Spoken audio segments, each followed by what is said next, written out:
Income tax ಪಾವತಿದಾರರಿಗೆ Gruhajyothi ಸೌಲಭ್ಯ ಕಟ್ಟಿಲ್ಲ, ಆದರೆ ಮಾಹಿತಿ ಕಲೆ ಹಾಕ್ತಾ ಇದೆ ಇಂಧನ ಇಲಾಖೆ ಅನ್ನೋದು ಗೊತ್ತಾಗ್ತಾ ಇದೆ.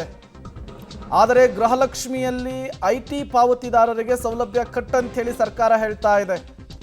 ಗೃಹಜ್ಯೋತಿಯಲ್ಲಿ ಆದಾಯ ತೆರಿಗೆ ಪಾವತಿದಾರರ ಮಾಹಿತಿಯನ್ನ ಕಲೆ ಹಾಕುವಂತಹ ಕೆಲಸ ಆಗ್ತಾ ಇರುವಂಥದ್ದು.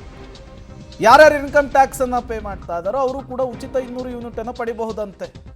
ಇವತ್ತಿನಿಂದ ಗೃಹಜ್ಯೋತಿಯ ಪರಿಷ್ಕರಣೆ ಆರಂಭವಾಗ್ತಾ ಇದೆ.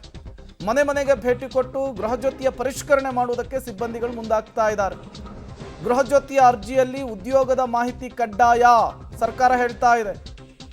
ಕಡ್ಡಾಯವಾಗಿ ಯಾವ ವೃತ್ತಿಯಲ್ಲಿ ಕೆಲಸ ಮಾಡ್ತಾ ಇದ್ದಾರೆ, ಯಾವ ವೃತ್ತಿಯನ್ನು ಮಾಡ್ತಾ ಇದ್ದಾರೆ ಅನ್ನೋದನ್ನು ಉಲ್ಲೇಖಿಸಬೇಕು.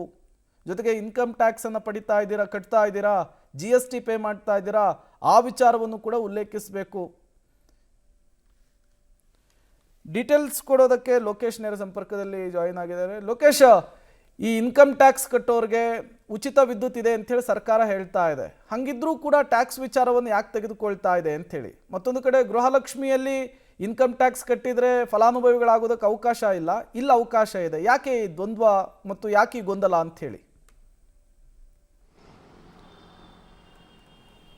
ಅಂದರೆ ತೆರಿಗೆ ಪಾವತಿ ಮಾಡ್ತಾ ಇರುವವರು ಯಾರಿದ್ದಾರೆ ಅನ್ನೋ ಮಾಹಿತಿಯನ್ನು ಕಲೆಕ್ಟ್ ಮಾಡಲಿಕ್ಕೋಸ್ಕರ ಈ ರೀತಿ ಇಂಧನ ಇಲಾಖೆ ಮುಂದಾಗ್ತಾ ಇರುವಂಥದ್ದು. ಅದರಲ್ಲಿ ತೆರಿಗೆ ಪಾವತಿ ಮಾಡ್ತಾ ಇರುವಂಥವ್ರು ಎಷ್ಟು ಜನ ಸೌಲಭ್ಯವನ್ನು ಪಡ್ಕೊಳ್ತಾ ಇದ್ದಾರೆ ಅನ್ನುವಂಥದ್ದನ್ನು ಮಾಹಿತಿ ಸಿಗ್ತಾ ಹೋಗುತ್ತೆ. ಆ ಕಾರಣಕ್ಕೋಸ್ಕರ ಈ ಪ್ರಶ್ನಾವಳಿಗಳಲ್ಲಿ ಕೇಳಿರುವಂಥದ್ದು. ಮತ್ತು ಉದ್ಯೋಗ ಅಷ್ಟೇ, ಸರ್ಕಾರಿ ನೌಕರರಿದ್ದರೆ ಅವರಿಗೆ ಆ ಗ್ಯಾರಂಟಿ ಯೋಜನೆಗಳನ್ನು ಕೊಡೋದು ಬೇಡ ಅನ್ನುವಂಥ ಚರ್ಚೆ ಆಗ್ತಾ ಇದೆ. ಇದರ ಮಧ್ಯದಲ್ಲಿ ಗೃಹಜ್ಯೋತಿ ಪರಿಶೀಲನಾ ಅರ್ಜಿಯಲ್ಲೂ ಕೂಡ ಈ ರೀತಿಯಾದ ಪ್ರಶ್ನೆಯನ್ನು ಹಾಕಿರುವಂಥದ್ದು. ಕಡ್ಡಾಯವಾಗಿ ಸರ್ಕಾರಿ ನೌಕರರಿದ್ದಾರಾ ಅಥವಾ ಏನು ಉದ್ಯೋಗ, IT ಉದ್ಯೋಗನ, ಸ್ವಯಂ ಉದ್ಯೋಗನ, ಕೃಷಿನ, ರೈತರ, ಈ ರೀತಿಯಾದಂಥ ಪ್ರಶ್ನೆಗಳನ್ನು ಕೂಡ ಕೇಳಿರುವಂಥದ್ದು.